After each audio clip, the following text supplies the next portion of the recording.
titre assez simple. La raison de tout ceci. Amen. La raison de tout ceci. Alléluia. On va, si on peut se lever, on va lire dans Jean, chapitre 3. On va lire le premier verset. Mais il eut un homme d'entre les pharisiens nommé Nicodème, un chef d'église. La raison de tout ceci. Il y eut un homme d'entre les pharisiens nommé Nicodème, un chef juif, qui vint lui auprès de Jésus de nuit et lui dit, Rabbi, nous savons que tu es un docteur venu de Dieu. La personne ne peut faire ces miracles que tu fais. Que quelqu'un dise ces miracles. Si Dieu n'est avec lui. Amen. Jésus lui répondit, en vérité, je te le dis, si un homme ne naît de nouveau, il ne peut voir le royaume de Dieu. Nicodème lui dit, comment un homme peut-il naître quand il est vieux? Peut-il rentrer dans le sein de sa mère et naître? Jésus répondit, en vérité, je te le dis, si un homme ne naît d'eau et d'esprit, il ne peut entrer dans le royaume de Dieu. Ce qui est né de la chair est chair, ce qui est né de l'esprit est esprit. Ne t'étonne pas que je t'ai dit, il faut que vous naissiez de nouveau. Alléluia. Seigneur, nous te prions. Aide-nous, parle, nous transforme, nous délivre, mon Seigneur. Papa, ouvre notre esprit afin que nous comprenions les Écritures. Et alors que Seigneur Jésus, tu t'inspires de parler sur la raison de tout ceci. Je te prie, Seigneur Jésus, lave-nous dans ton précieux sang. Pardonne nos péchés, nos iniquités, nos transgressions, Seigneur. Viens écrire à nous un cœur pur, renouvelle à nous un esprit bien disposé. Mais Seigneur Jésus, que ta parole, Seigneur, rentre dans nos cœurs, porte d'esprit. Seigneur Jésus, Papa, toute offense, Seigneur, dans nos vies, toute chose qui pourrait, Seigneur Jésus, empêcher que nous recevions cette parole. Et aide-nous, Seigneur, afin que nos cœurs, nos âmes, nos pensées te désirent de toutes choses. Papa, que nous portions ces fruits et que nous soyons sauvés pour la gloire de ton nom. Au nom de Jésus. Amen. Amen. Amen. Amen. Vous pouvez vous asseoir dans le nom de Jésus. Amen. Quelle est la raison de tout ceci? Quelle est la raison de la foi? Quelle est la raison d'avoir une relation avec Dieu? Quelle est la raison de laisser nos demeures et de venir s'asseoir dans un lieu qui n'est peut-être pas le lieu le plus beau de la ville, mais on vient quand même, amen, on vient quand même, on traverse le soleil, on traverse les risques d'avoir des accidents de voiture, on sort de notre zone de confort, on pourrait être en train de faire un bon barbecue ce soir, mais on est plutôt dans la présence de Dieu pour qu'il nous donne tout ce qu'il a de mieux pour nous ce soir. Amen. Quelle est la raison de tout ceci? Pourquoi est-ce qu'on vient? Pourquoi est-ce qu'on est là? Qu'est-ce qui nous attire? Qu'est-ce qui nous amène? Qu'est-ce que nous voulons que Dieu fasse pour nous? Qu'est-ce que nous attendons quand nous allons dans la maison de Dieu? Quel est le sens? Quelle est la profondeur? Où est-ce qu'on veut aller avec ce qu'on entend? Alléluia. Qu'est-ce qu'on va faire de la parole que nous avons écoutée aujourd'hui? Qu'est-ce qu'on a fait de la parole que nous avons écoutée dimanche? Est-ce que notre vie va être seulement, comme la Bible dit, parole sur parole, précepte sur précepte, un peu ici, un peu là? Ou est-ce que on pourra dire à un moment dans nos vies, Éternel, ta parole est une lampe à mes pieds, une lumière sur mon sentier? Le livre de Jérémie dit que la voix de l'homme n'est pas en son pouvoir. Et il n'est pas donné à l'homme, lorsqu'il marche, de diriger lui-même ses pas. Est-ce que nous sommes là parce que nous dirigeons nos pas, ou alors parce que nous désirons que Dieu dirige nos pas? Qu'est-ce qui nous amène? Qu'est-ce qui fait le sens de notre persévérance? Pourquoi est-ce que nous n'abandonnons pas? Il est important de se poser ces questions pour ne jamais être surpris par le désir d'abandonner. Pourquoi est-ce que jusqu'à date, nous n'abandonnons pas? Pourquoi est-ce qu'on vient? Pourquoi est-ce qu'on prie chez nous? Pourquoi est-ce qu'on essaye même de prier avant d'avoir des difficultés avec la prière? Pourquoi tous ces efforts? Est-ce que c'est pour que Dieu fasse des miracles pour nous? Est-ce que c'est pour que Dieu nous guérisse, qu'il fasse des prodiges? Est-ce que c'est pour que Dieu nous donne le bonheur sur la terre, de sorte que si l'Esprit de Dieu nous dit prépare-toi à quitter ce monde, on va être attristé et abattu comme Josias, c'était Josias, le roi. Le Seigneur lui annonce que tu prépare-toi, tu vas mourir. Ézéchias, pardon. Il était choqué. Quoi? J'ai travaillé pour toi. J'ai fait ceci, toutes ces bonnes œuvres. Il était tellement déçu de réaliser qu'il va mourir. Très déçu. Alléluia. Amen. Si le Seigneur, par la voix de son ange, ou par des songes de rêve, ou par la voix de quelqu'un, d'un prophète, vient te dire, ben, tu auras un accident de circulation dans une semaine. Comment tu vas te sentir? Est-ce que tu vas continuer de vivre ta vie, la tête haute, en sachant que Dieu fasse de moi ce qu'il veut? Ou alors est-ce que tu vas être stressé? Tu vas commencer à marcher à pied pour aller au travail, pour éviter de conduire ta voiture et avoir un accident. Ou alors prendre les autobus en te disant, je vais voir où va passer cet accident, parce que cela n'arrivera pas. Quand on a annoncé à Paul, Agabus, je ne sais pas quel était le nom du prophète, c'est dans le livre des Actes, il a vu la ceinture, il a dit que celui qui est propriétaire de cette ceinture va être lié de cette façon et il va souffrir la persécution à Jérusalem. Il souffrira beaucoup. C'est quoi notre réaction si Dieu nous annonce cette chose? Vous savez ce qu'on va faire? Je rejette au nom de Jésus. Je lis, je casse, je coupe, je saute, je danse.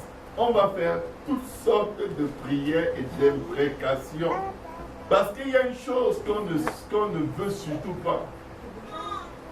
C'est que, quoi qu'il arrive, il ne faut pas qu'on souffre. On est rendu là, sans même en être conscient. Quoi qu'il arrive, Seigneur, fais de moi tout ce que tu veux. Et quand on le dit à Dieu, on ne souscrit pas, on ne met pas le crochet sur les souffrances, les tribulations, les maladies. Non, non, non, non, non. Seigneur, Dieu dit ce que tu veux. Tu ne peux pas vouloir que je sois malade quand même. Tu ne veux pas que je tombe en faillite quand même. S'il veut, toute chose concourt au bien de ceux qui aiment Dieu. Non, Seigneur, tu ne peux pas vouloir que telle personne me fatigue, que telle personne m'opprime. Tu ne peux pas vouloir que j'ai des cauchemars toutes les nuits. Ce n'est pas ta volonté, Seigneur. Waouh. Je vais vous dire ce qui est certainement la volonté de Dieu. C'est que nul ne périsse, Amen. mais que tous parviennent à la repentance. Amen. En dehors de ça, tout est possible. Il peut nous arriver tout ce qui arrive à tout le monde.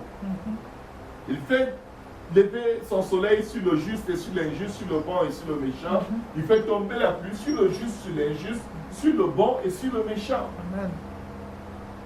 Job dit, allons-nous recevoir le bien de Dieu et n'allons-nous pas aussi recevoir le mal? Mais Job avait compris quelque chose.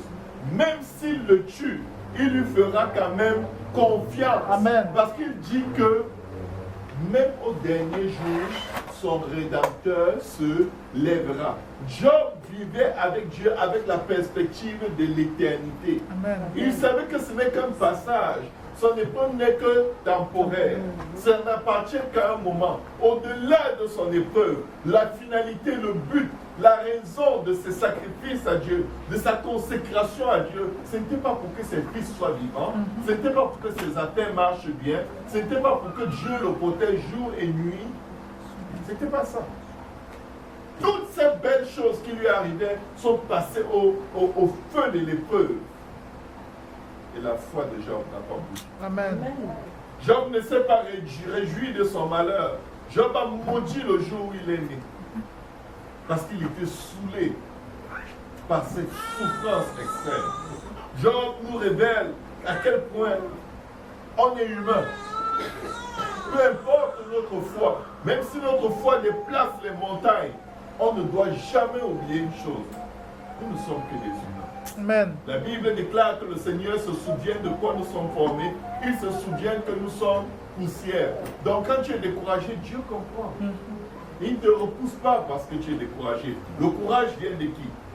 De Dieu. Amen. La force vient de qui? De Dieu. Tout ce que Dieu attend de toi vient encore de lui. Et il dit dans sa parole que sans lui, nous ne pouvons rien faire. Maintenant, quel est le but de tout ceci? Nous sommes en train de vivre la plus courte période de notre existence pour préparer la plus longue partie de toute notre existence. Amen. Amen. Nous sommes dans des secondes, dans des tierces comparées à l'éternité qui nous attend. Que tu es la plus belle des maisons, le plus beau des maris, la plus belle des femmes, les plus beaux des enfants, ils passeront tous.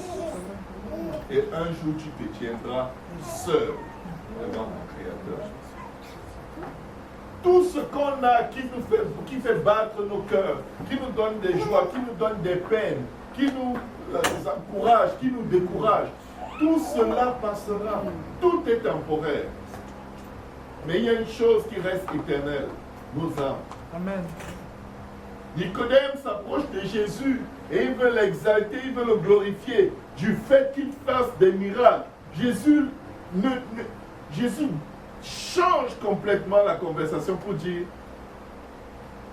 ce n'est pas les miracles qui doivent t'attirer. Ce n'est pas tous les prodiges, ce n'est pas les éloges même que tu me fais qui sont intéressants en ce moment. Dieu d'Abraham, Dieu d'Isaac et de Jacob, Dieu de mes délivrances. Alléluia, c'est bien. Ça témoigne qu'il est vivant, mais je vais te dire à quoi ça sert. C'est comme une flamme que Dieu te donne d'avance en te disant quand tu passeras par les ténèbres, souviens-toi de cette flamme. Amen. Souviens-toi de ce que j'ai déjà fait pour toi. Et que ce que j'ai fait pour toi, dans les bons moments, soit comme la lumière qui éclaire tes ténèbres. Amen. Quand les temps difficiles viendront. Amen. Alléluia. Amen. Dieu a créé cette terre et il a voulu faire de la terre un paradis. Il a créé un paradis en Éden et il a mis l'homme dans le jardin pour le cultiver et le garder. Mais le reste en dehors du jardin n'était pas fameux. Le reste n'était pas terrible. Quand Dieu chasse l'homme et la femme hors du jardin, il les envoie dans un endroit très très difficile.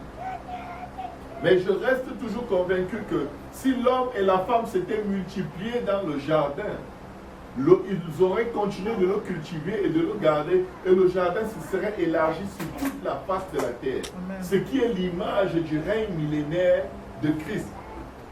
La terre sera comme un paradis, et toute l'étendue de la terre sera sous le règne de Jésus-Christ. Amen. Amen. Amen. Mais je vais dire à quelqu'un, qu'est-ce qu'on fait pour être là ce jour? J'ai remarqué souvent dans ma vie que je désirais tellement certaines choses que quand Dieu me disait lâche, j'avais du mal. J'avais sérieusement du mal parce que je le voulais tellement. Mais ces mêmes choses, quand il me les a données, après un petit temps, elles ne valaient plus rien. Elles avaient perdu toute leur importance. De sorte que leur réelle valeur n'était là que lorsque je ne les avais pas. Mais dès que je les ai eues, c'était juste une chose parmi tant d'autres. Le plus beau vêtement dans lequel tu as investi $100, il a fini à Village des Valeurs, peut-être à $1,50. Et tu l'auras bien entretenu. Ce n'est pas parce qu'il est vieux, parce qu'il est sale. Non, c'est parce que c'est toi qui décides de la valeur de ce que tu veux. Et c'est toi qui décides ce que tu vas investir dans ce que tu désires. Quel est notre investissement pour l'éternité? Quel est notre investissement pour la maison que le Seigneur dit qu'il est allé construire pour nous? Qu'est-ce qu'on fait pour être dans dans cet endroit où tout ce qu'il va nous donner va demeurer éternellement, en plus d'avoir la vie avec lui. Le Seigneur détourne radicalement l'attention de Nicodème des miracles pour l'amener dans une chose qu'il ne va même pas comprendre. Il lui dit, dans Jean 3, à partir du verset 3, Jésus lui répondit, en vérité, je te le dis, si un homme ne naît de nouveau, Jésus est en train de dépasser le niveau des miracles, parce que les miracles, ce n'est pas la nouvelle naissance.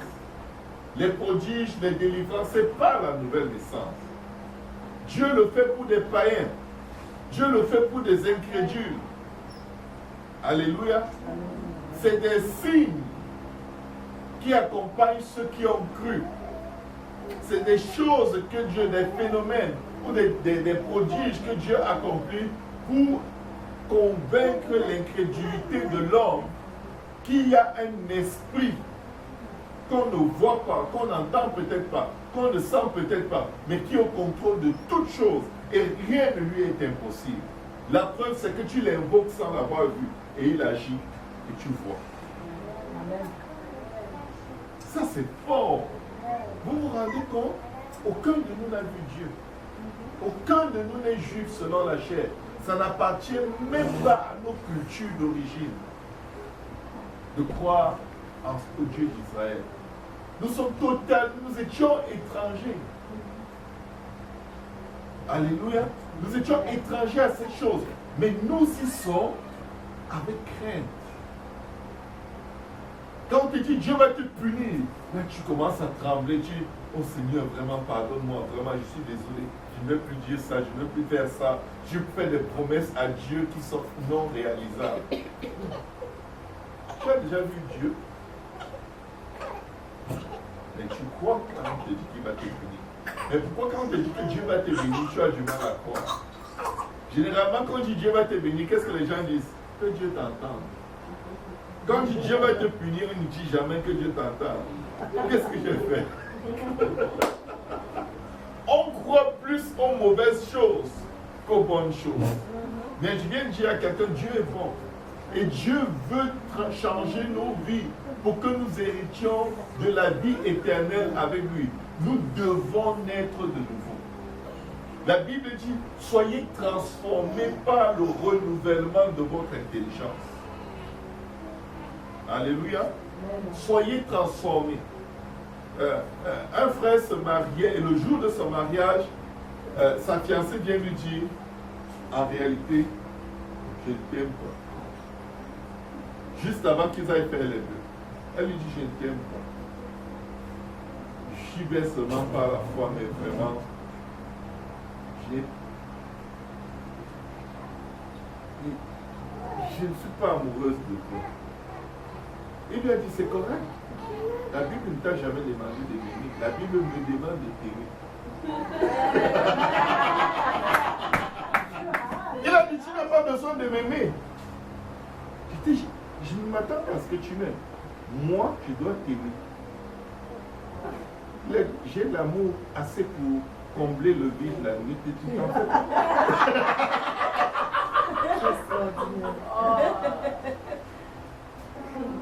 Parce que c'est ça la Bible. Parce qu'on te dit je ne t'aime pas, tu commences à marcher comme ça. C'est quoi ton problème? C'est pas grave. Toi, aime la personne. Alléluia. Amen. C'est pas l'amour que vous avez les uns pour les autres que le monde reconnaîtra que vous êtes séductifs. Ce n'est pas toi l'amour que les gens auront pour vous. Pensez-y, peuple de Dieu. Vous devez être en position de donner et non pas de recevoir. Amen. Ce n'est pas bien d'être en position de recevoir. Il y a plus de bonheur à donner qu'à recevoir. Les gens les plus heureux dans les couples, ce sont les gens qui donnent le plus d'amour. Ce n'est pas les gens qui se fâchent le plus. Oh non, plus tu te fâches, plus tu es malheureux. Mais si tu dépasses la transgression de l'autre, parce que la Bible dit dans 1 Corinthiens 13, l'amour couvre une multitude de péchés. Vous savez pourquoi Dieu nous aime beaucoup? Parce qu'il n'arrête pas de nous pardonner. Je vous le dis, l'amour est lié au niveau du pardon. Dès que tu n'arrives plus à pardonner, tu n'arrives plus à aimer. Et tu n'es plus heureux. Parce que là, maintenant, tu veux que la personne change à coup de batte de basket, de baseball. Tu veux le châtiment pour transformer cette personne.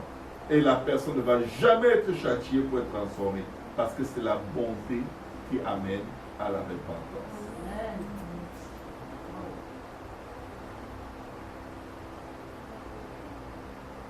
Le frère en question a tellement, il s'est tellement battu pour refléter l'image de Jésus dans la vie de sa femme, que sa femme l'aime comme s'il était Dieu. Même qui lui avait dit je ne t'aime pas, il ne le sait pas grave. Parce qu'il avait compris, il ne s'en défendait pas. Il n'a pas besoin de négocier l'amour avec elle. La Bible n'a jamais demandé à la femme d'aimer son mari. Jamais. Alors vous êtes surprise. Hein?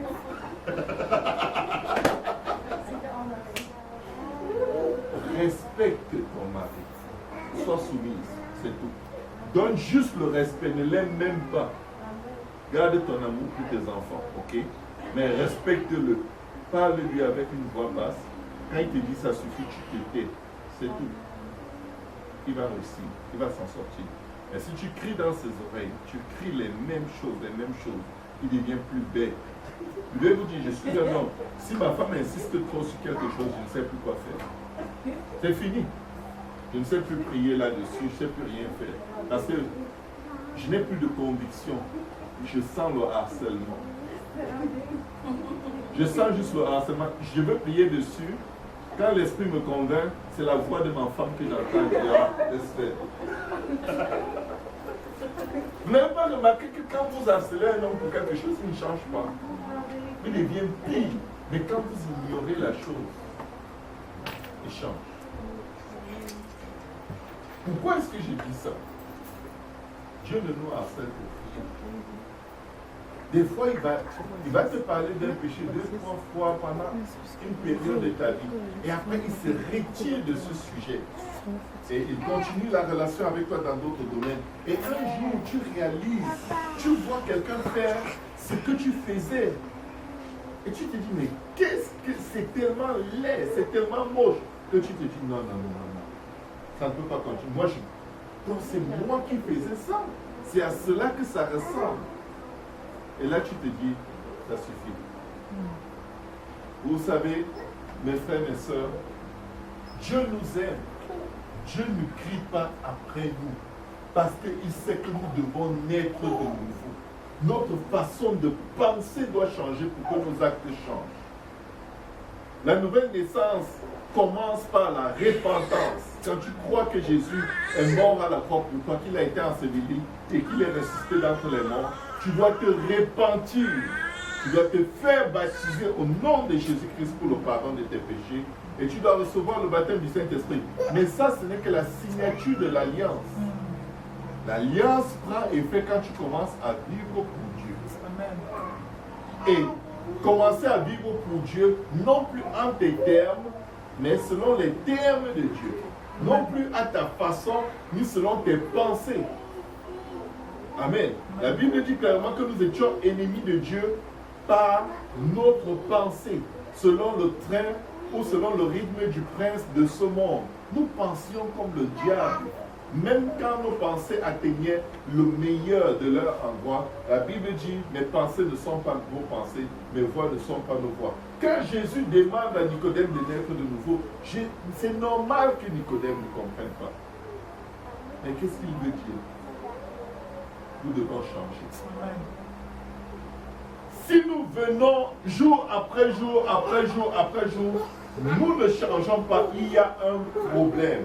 Si les choses après lesquelles nous courons cette année, c'est les mêmes choses après lesquelles nous courions l'année passée, les mêmes soucis financiers, les mêmes soucis de ceci, les mêmes... Il y a un problème. À un certain moment dans la vie, tu dois juste mettre certaines choses entre les mains de Dieu, tu te laves les mains, tu te concentres sur l'essentiel. Change. Parce que la plupart des miracles dans nos vies sont retenus par le fait qu'on ne change pas dans certains domaines. Mais oui, alléluia, quand tu changes dans certains domaines, Tu te rends compte que certaines addictions, certaines faiblesses que tu avais n'ont plus de pouvoir sur toi parce que tu as accepté que Dieu te transforme. Que Dieu t'apprenne à te taire quand tu es mécontent. Que l'envie de découdre quand tu es irrité, que tu l'arrêtes. Que tu apprennes à être comme une brebis, comme main devant le boucher qui ne dit aucun mot. Parce qu'avant, peut-être qu'on a les attitudes de bouc ou de chien. Alléluia. Parfois, on a beaucoup de caractère qui se voit seulement chez les animaux. Le Seigneur dit, la truie est retournée à la boue, ou le chien est retourné à ses vomissures. Je vous dis, des fois, c'est des caractères très animaux qui se manifestent en nous. C'est pourquoi la Bible parle des animosités, c'est-à-dire des caractères, des réactions propres aux animaux, qui n'ont pas de cerveau, qui n'ont pas de raison, mais qui n'ont que l'instinct pour se défendre ou pour dévorer les plus faibles qu'eux. Alléluia. Nous devons réellement naître de nouveau. Si tu t'évalues et que tu réalises que il y a un mois, tu avais tel comportement et tu as prié dessus, si jamais tu as prié dessus, bien entendu, et après un mois, c'est toujours la même chose, puis plus. Change ta façon de prier. Cherche peut-être un coach, quelqu'un qui va te donner des instructions et aux instructions de qui tu vas te soumettre, sinon ça va rester. Ça va rester. Il y a de ces choses qu'on peut gérer seul en priant avec Dieu. Mais il y a de ces choses où ça te prend la voix d'une tierce personne pour te dire, écoute, j'ai le regard sur toi, s'il te plaît, il faut que tu arrêtes. Alléluia. Mes frères, mes sœurs, quelle est la raison de tout ceci? Est-ce qu'on avance réellement? Regardez comment est-ce que le monde évalue s'ils avancent. Avant, je n'avais pas de maison, maintenant j'ai une maison. Avant, j'avais une vieille voiture, maintenant j'ai une nouvelle voiture. Avant, j'avais des dettes, maintenant j'ai de l'argent dans mon compte d'épargne. Spirituellement, c'est quoi? Avant, je ne priais pas, maintenant je me souviens même plus qu'il faut prier. Il faut qu'on constate aussi un progrès. Ces bénédictions naturelles sont là pour nous faire réaliser, regarde comment tu avances. Est-ce qu'on peut en parler? Est-ce que tu peux faire une même comparaison dans le domaine spirituel de ta vie et voir que quelque chose se passe? Alléluia. Est-ce que tu peux dire, avant, je n'arrivais pas à jeûner 3 jours, maintenant je jeûne 3 jours chaque mois. Avant, je n'arrivais pas à jeûner 7 jours, maintenant je m'approche, je suis à 6. Avant, je ne jeûnais pas du tout, maintenant je peux jeûner 30 minutes. Alléluia. Amen. Quand je dis 30 minutes, vous croyez que ce n'est pas vrai? C'est vrai. Il y avait un moment de ma vie où si tu me disais jeûne, j'avais directement le bec. Je cherchais une chaise pour m'asseoir. Parce qu'à l'instant, j'avais peur. Comme si j'étais un an sans manger. Juste la peur de jeûner. Avant, je criais sur mon mari. Maintenant, quoi qu'il dise, je dis pardonne-moi chérie. Même quand j'ai raison. Est-ce que tu peux arriver là? Parce que quand tu arrives là, les choses pour lesquelles tu te battais, Dieu prend le contrôle. Amen. Amen. Amen. Et dit, faites silence et voyez le secours de l'Éternel. Certaines batailles Dieu parce que tu te bats. Arrête de te battre. Laisse Dieu se battre à ta place. Parce qu'il ne laisse pas le juste entre les mains du méchant. Vous savez pourquoi on réagit souvent? On est fatigué d'être abusé. On est fatigué d'être manipulé. On est fatigué d'être trahi. Et là on dit non. Si je ne parle pas, je sens que je vais mourir. C'est quand tu vas parler que tu vas mourir. Tu vas parler à qui? Je veux que tu parles. Je veux que tu t'exprimes. Mais à qui? Tu vas te plaindre à ton bourreau, à celui qui te torture, ou tu vas voir celui qui va défendre ta cause. Regardez, une femme sage, qui a un mari qui gaspille sa vie, elle ne lui cherche pas de querelle, elle prie et quand Dieu lui dit prends tes distances, elle va sans rien dire prendre un avocat et préparer ses distances. Et le type reçoit une lettre, bon, ne t'approche plus d'elle, parce que tu abuses d'elle. Mais d'autres femmes vont aller dans des confrontations physiques et se faire tabasser, en plus de tout ce qui va encore arriver après. Je veux dire, à la fin. Tu as besoin que Dieu t'aide. Nous devons changer nos façons de nous battre. Nous devons changer nos façons de penser, de planifier. Ou alors nos façons d'essayer d'acquérir les choses que nous désirons. Avoir 2 boulots pour payer tes factures, ça signifie que tu ne vis plus. Ça veut dire que tu as des factures qui ne t'appartiennent pas, qui sont le pur fruit d'un mauvais style de vie. À moins que, peut-être tu as, je sais pas, incendié la maison de quelqu'un et on t'a envoyé une facture d'1 million que tu dois payer, honnêtement, si c'est juste parce que tu dépenses trop, ce n'est pas un style de vie. Notre gestion financière doit naître de nouveau. Nos relations interpersonnelles doivent naître de nouveau. Nos fidélités dans les dîmes et les offrandes doivent naître de nouveau. Parce que si on est toujours là-bas, ça c'est les choses qui nous reviennent. Ce n'est pas un esprit qui va venir nous donner une dîme au-dessus de la dîme qui nous a déjà donné pour Dieu. Je veux dire, va à la station, tu mets le carburant, tu ne payes pas. On va directement remplir un avis de vol de carburant. Juste pour vous donner un témoignage. Un jour, j'étais dans la station d'essence. J'ai mis, pendant que je mettais le carburant, je parlais avec ma femme au téléphone. Vous savez, parfois tu payes à la pompe, parfois tu payes à la caisse. Je ne sais pas ce qui m'a pris. Je finis de mettre le carburant, je ferme, je raccroche, je rentre dans ma voiture, je m'en vais. Toujours en train de causer avec ma femme. Pendant que je roule, bam! Je n'ai pas payé le carburant. J'ai dit, chérie, je dois raccrocher. Elle dit, qu'est-ce qu'il y a? Il faut toujours qu'elle sache avant que... J'ai dit, je dois raccrocher. Qu'est-ce qu'il y a? Je t'explique après. Qu'est-ce qu'il y a? Je n'ai pas payé le carburant. Oh non, raccroche.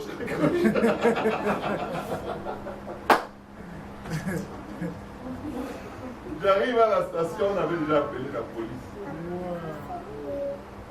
La vie de vol de carburant était déjà enregistrée, le reçu sorti, tout. J'ai dit à la dame, oui, me voici. Ok, vous m'avez vu au téléphone. Je l'avais ma femme. J'ai oublié, me voici. Elle dit que j'avais déjà ton adresse. À l'instant, on a ton adresse.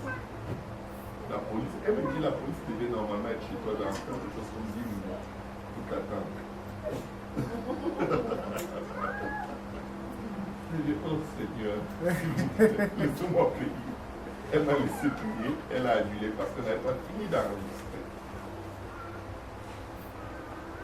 Je peux te dire, restons éveillés sur ce sujet de nouvelle naissance.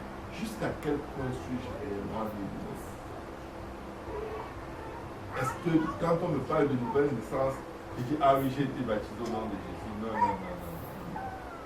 Ça, c'était la signature. Quand on signe un acte de mariage, le jour où tu signes l'acte de mariage, tu n'es pas encore dans le mariage. Attends que les invités se retirent.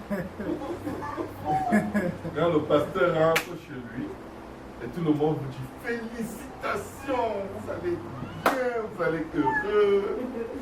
Déjà là, il y a déjà des chicanes. Là, le jour du mariage, je pense que tous les couples se chicanent. Et là, toutes vos anticipations de comment ce sera là, le jour du mariage, ça finit à cause du stress. Là, vous anticipez vraiment bouder, vous fâchez, vous montrez à l'autre que vous n'êtes pas heureux et que vraiment, il doit changer. Mais c'est nous qui devons changer. Amen. Amen. On a signé une nouvelle alliance avec Christ, qui n'est pas comme l'alliance que le Seigneur a fait avec le peuple d'Israël. Mais c'est une alliance de circoncision du cœur. Amen. Ayant été enseveli avec Christ dans les eaux de baptême. Amen. Alléluia. Alléluia. Amen. Nous devons ressusciter avec lui et vivre pour lui. La Bible dit que nous qui avons été baptisés en Christ, nous avons été ensevelis avec lui et nous allons vivre en nouveauté de vie. À quel point ta vie est-elle devenue nouvelle? À quel point, très sincèrement? À quel point? Parce que je vais vous dire une chose, mes frères, mes sœurs. Plus on reste nous-mêmes, plus on souffre. Plus on déprime. Parce que nous sommes insupportables, même pour nous-mêmes. Nous avons besoin d'être transformés. Et aujourd'hui, nous voulons demander à Dieu de nous aider à réellement naître de nouveau. La Bible dit dans 2 Corinthiens, celui qui est en Christ est une nouvelle créature. Les choses anciennes sont passées. Combien de choses anciennes sont réellement passées? Mes frères, mes sœurs, sérieusement, là, examinons-nous. Parce que c'est ça, c'est cette transformation volontaire de notre part que nous allons demander tous les jours à Dieu qui va nous permettre finalement d'entrer dans le royaume. Le but de tout ceci, c'est aller au ciel. Le but de tout ceci, c'est aller au ciel. Le but de tout ceci, c'est aller au ciel. Il n'y a pas plus grand but. Il n'y a pas plus grand but. Tu veux avoir des millions. Il y a des millionnaires qui ne mangent même pas. Ils ont faim, ils ne peuvent pas manger. Ils sont allergiques à tout. Ils ne peuvent boire que du lait et prendre des vitamines. Tous les jours. Ton défi, c'est perdre du poids. Les mêmes millionnaires là sont maigres, tellement ils ne mangent pas. Tu vas avoir leur poids. Vous voyez que tout ce à quoi on aspire, c'est en fin de compte, c'est tout. Nous devons aspirer aussi. Amen. Seigneur, change-moi de sorte qu'il n'y ait rien qui m'empêche de traverser les portes de perles, cette ville aux rues pavées d'or. Seigneur, aie ta volonté. Que tu permettes des belles choses ou des moins belles. Pas ma volonté, mais que ta volonté soit faite. Nous devons être de nouveau peuple de Dieu. Ce n'est pas un credo. Ce n'est pas les belles paroles d'une pancarte publicitaire. C'est réel. Dis à ton voisin, c'est réel. C'est réel. Nous devons être de nouveau. Est-ce qu'on peut se lever? Avant, est-ce que quelqu'un a une question? Question, commentaire, oui, maman. Je voulais juste le point où j'avais dit que, par exemple, si par exemple, tu as des trucs mais il y a une partie où ça dit que si on a des soucis avec des personnes, faut juste regarder, mais il ne faut pas parler comme l'animosité, il ne faut pas avoir l'animosité. Donc je me demandais, parce que des fois, moi je suis le genre aussi qui ne parle pas des fois, même si je suis choquée, je peux ne rien dire. Puis des fois, on me reproche que faut juste parler, il faut juste être ici total. Donc des fois, je me disais la nuance entre parler et puis, je sais que des fois, il faut aller discuter à la personne, oui, mais des fois, il y a des personnes qui peuvent se demander, mais quand quelqu'un te fait quelque chose, réponds là. Et vraiment, je me posais aussi des questions sur comment gérer en fait, pour ne pas qu'on dise que tu es hypocrite. L'hypocrisie vient de quoi? Transparaître quelque chose que tu n'es pas à l'intérieur. Si tu te tais, regarde bien à l'intérieur, tu n'es pas hypocrite. Mais si tu as des choses qui n'arrivent pas à sortir, il faut que tu communiques premièrement avec Dieu. Il faut communiquer premièrement avec Dieu parce que la pire des choses dans nos vies, c'est quand on se place d'abord en position de victime. Non, nous sommes tous pécheurs et privés de la gloire de Dieu. Parce que dans la majorité des choses qui se passent autour de nous, nous contribuons directement ou indirectement à ce que cela arrive, à moins que ce soit un événement qui soit dans les parfaits plans de Dieu. Même Joseph, qui a été vendu par ses frères, il avait contribué en n'arrêtant pas de raconter ses rêves. Il a attisé leur jalousie à un certain niveau. Oui, à la fin, c'est la volonté de Dieu qui s'est accomplie, mais il y a certaines épreuves auxquelles nous pouvons échapper juste parce que nous nous examinons et nous nous rendons compte, ma bouche s'y parle trop. Ou alors je me mêle des choses qui ne me regardent pas. La plupart de tes problèmes viennent d'où? Tu dois pouvoir avoir la révélation de la part de Dieu. Quelle est la première source de tes faiblesses? Quelle est la chose qui, dans ton caractère, te crée le plus souvent des problèmes avec les gens? Si tu ne le sais pas, tu auras toujours des problèmes avec les gens. Donc, quand il arrive quelque chose, la première position, avant même de parler à ton frère, va voir Dieu pour qu'il te révèle ta part de responsabilité. Parfois, ta seule part de responsabilité, c'est que chaque fois que le Seigneur veut que tu pries, tu ne pries pas. Et tu n'es pas prêt parce que l'ennemi va armer la bouche ou le bras de quelqu'un pour te faire du mal. Et parce que tu n'as pas prié, quand cette personne va te faire du mal, au lieu que ça concourt à ton bien, ça va être pour toi une occasion de chute. Donc tu es quand même responsable. Tu es victime, mais responsable. Nul n'est juste. La Bible dit, pas même un seul n'est juste. Aucun ne cherche Dieu. Donc, dans toute situation, dis-toi bien, ça aurait pu être moi qui fais du mal en ce moment. Alors Seigneur, je veux que tu me parles. Je veux que tu me dises qu'est-ce que je dois faire pour aider cette personne qui m'a fait du mal parce qu'elle est sous l'emprise de Satan. Dites-vous toujours, quelqu'un qui te fait du mal va mal. Quelqu'un qui te fait du mal va mal. Parce que souvent tu te dis, oh, lui il n'a aucun problème, il n'arrête pas de faire du mal. C'est faux. C'est ta douleur qui inverse ton système. Vous avez déjà vu quelqu'un qui est très heureux, très épanoui, tout va bien dans sa vie, il a la joie qui déborde, et là il s'arrête, il te fait mal? Non. Le bonheur pousse l'homme à être généreux même envers ses pires ennemis. Je vais te dire une chose. Imagine-toi que tu es grandi dans une famille où tu as été totalement rejeté, abandonné, méprisé. On crachait sur toi, on te versait des sangs. Et là, tu as vécu avec ce fardeau dans ton cœur qui t'a profondément blessé. Et du jour au lendemain, dans la vie, le Seigneur ouvre des opportunités matérielles dans ta vie, tu deviens multimillionnaire. Je te garantis, tu auras envie de montrer à ces gens que tu es bien et tu peux les aider. Plus tu es béni, plus tu veux aider les gens.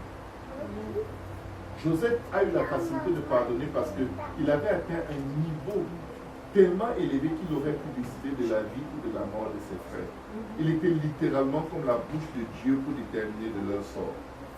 Il avait juste trop de pouvoir. Le pouvoir qu'il avait était tellement loin au-dessus de sa colère, de son amertume, que la chose la plus belle qu'il puisse faire, c'était vraiment de leur pardonner. Ou le meilleur châtiment qu'il pouvait leur donner, c'était de leur pardonner. Nous étions tous des brebis errants, chacun suivait sa propre voie. Mais il a plu à Dieu de briser son agneau, Jésus-Christ, par la souffrance. Nous offensions Dieu jour après nuit. Et je vais vous dire, la Bible dit que Dieu seul soit trouvé juste et tout homme menteur. Si Dieu veut nous détruire tous, il aurait des milliers de raisons de nous détruire. Mais il est tellement grand, tellement puissant, tellement haut élevé, il est tellement au contrôle de tout, que la chose qui lui réjouit le plus, c'est de faire ce que nul autre que lui ne peut faire. Nous pardonner. Personne ne peut nous pardonner. Donc, il y a des moments où tu dois parler. Mais quand tu t'approches de quelqu'un qui t'a fait du mal et tu veux parler à la personne, ne t'approche pas pour démontrer à la personne qu'elle est mauvaise. Ne faites jamais ça. Tu as reçu le ministère de la réconciliation. Tu dois présenter la chose à la personne de sorte que la personne ait encore envie d'avoir une relation avec toi. Parce qu'il y a de ces gens à qui tu dis la vérité détaillée, ça leur donne la conviction qu'ils sont tellement mauvais qu'ils feraient mieux de s'isoler pour ne plus faire du mal aux gens. Et tu les détruis. C'est pourquoi la Bible dit, nous souffrirons-nous pas un peu d'injustice afin que le nom du Seigneur soit glorifié. Parfois, tu dois juste supporter et prier pour que Dieu donne la conviction à la personne. Mais quand tu vas parler, Parle dans le sens de te réconcilier avec la personne, comme Dieu te parle dans les moments de prière. Et dans un moment, Dieu nous donne la conviction dans le moment de prière, et ça nous donne envie d'abandonner la foi. La conviction nous amène à la prière. Amen. C'est la condamnation qui nous pousse à fuir. Quand tu vas vers quelqu'un à qui tu parles, ne condamne pas la personne. Mais demande à la personne, qu'est-ce que j'aurais pu faire pour que cela n'arrive plus? Parce que je veux m'améliorer. Ne remets pas la personne en question à ses yeux ni à ses oreilles. Mets-toi en question aux oreilles de la personne. Je vous garantis, les gens vont changer plus vite autour. Amen. Amen. Parce que l'épreuve n'est pas sur eux, l'épreuve est sur toi et Dieu. Alléluia. Il y a un temps pour parler, il y a un temps pour se taire. Mais quand tu parles, parle d'abord à Dieu. Et demande-lui comment approcher la situation. Il va le faire. Si tu n'as pas parlé à Dieu, laisse les créatures de Dieu tranquilles. Parce que tu vas créer un incendie qui sera difficile à éteindre. Alléluia. Si on peut se lever, on va prier. Merci beaucoup pour votre attention. Alléluia. Prions et demandons à Dieu de nous aider à être réellement transformés. Alléluia. Nous voulons entrer dans ce royaume. Nous voulons le voir. Nous voulons nous asseoir avec lui. Nous voulons vivre une vie de repentance. Nous voulons vivre une vie où nous sommes constamment couverts par le sang de Jésus. La parole déclare que si nous marchons à la lumière, comme lui-même est dans la lumière, le sang de son Fils, Jésus-Christ, nous lave de nos péchés. Éternel des armées, qui nous en merci. Papa, nous te livrons ton Saint-Nom, nous te louons, nous te glorifions, nous t'adorons, Seigneur. Tu es notre repos, tu es au contrôle, Seigneur. Papa, viens nous laver dans ton précieux sang, Seigneur. Viens nous purifier, viens nous sanctifier, Seigneur. Viens nous aider, Éternel des armées. Viens écrire en nous un cœur pur, Seigneur. Renouvelle en nous un esprit bien disposé, Seigneur. Ne cache pas ta face, Seigneur. Ne nous retire pas ton esprit saint. Papa, viens nous aider, viens nous aider, viens nous aider, Seigneur. Viens nous aider, viens nous aider, viens nous aider, éternel. Viens nous aider, viens nous aider, viens nous aider, Père de Père de gloire. Nous avons besoin de ta lumière, Seigneur Jésus. Papa, ta lumière brille, Seigneur, que le monde voit, Seigneur. Oh Dieu, crée en nous un cœur pur, renouvelle en nous un esprit bien disposé. Ne nous cache pas ta face, Seigneur, ne nous retire pas ton esprit saint. Père, donne-nous la joie de ton salut et les eaux que tu as brisées se réjouir. Jésus, Fils de David, aie pitié de nous. Viens nous changer, Seigneur, viens nous transformer, Seigneur. Viens nous libérer, viens nous délivrer, viens nous sanctifier, Seigneur. Nous avons besoin de toi, Jésus, nous avons besoin de toi. Nous avons besoin de toi, Seigneur, nous avons besoin de toi. Sans toi, Seigneur, nous ne pouvons rien, nous ne sommes rien, Seigneur. Sans toi, nous sommes perdus, Seigneur. Viens, Seigneur, et fais luire ta lumière sur nos vies. Fais luire ta lumière dans nos cœurs. Aide-nous, Seigneur, à réellement naître de nouveau, Seigneur. Dans toute notre conduite, Seigneur, tu nous demandes d'être saints. Papa, viens nous aider pour la gloire de ton nom. Viens nous aider à cause de ta miséricorde et de ta grâce. Viens nous aider à cause de tes grandes compassions, Seigneur. Nous ne manquerons pas de te donner tout honneur et toute gloire, Seigneur. Pour tout ce que tu es, pour tout ce que tu fais, Seigneur. Que ta lumière brille, Seigneur, dans nos cœurs, Seigneur. Au nom de Jésus, Seigneur. Papa, aide-nous à nous aimer les uns les autres dans notre amour. Aide-nous, Jésus. Rabababa, chata, rababa, Tiarabako, soto, robobo, chata.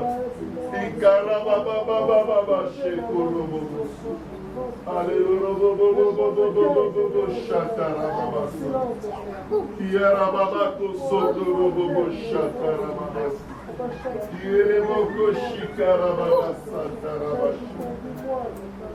Alléluia Jésus. Alléluia Jésus. Alléluia Jésus. Oh, Radagashata Ramabashata. Shata Ramabasa. Oh, Sekerebo Shata Ramabasha. Oh Seigneur, oh Seigneur, oh Seigneur, oh Seigneur, Change mon cœur à penser au nom de Jésus. Renouvelle-moi l'esprit disposé, éternel. Renouvelle-moi l'esprit qui péché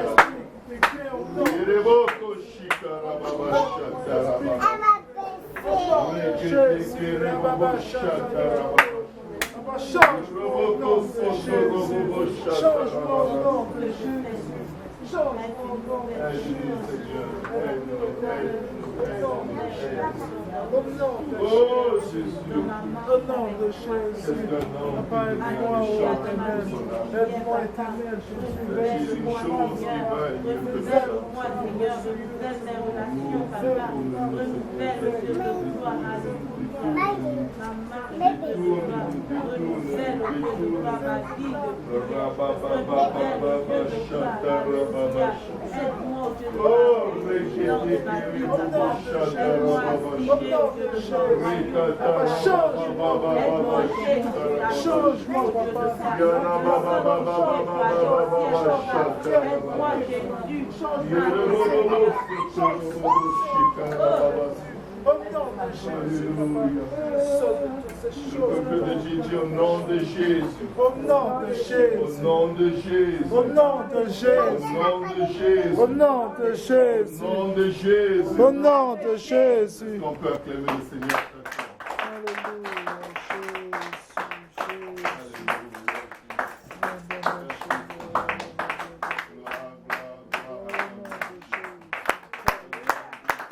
Alléluia. Merci Jésus.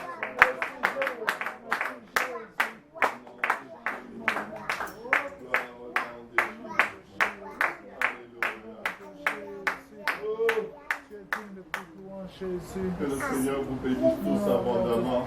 Au nom de Jésus. Veillons à être de nouvelles créatures. Veillons à être de nouvelles créatures. C'est le seul sens de tout ceci. Que Dieu vous bénisse abondamment. Soyez forts. Je vous laisse avec votre nom. Au nom de Jésus.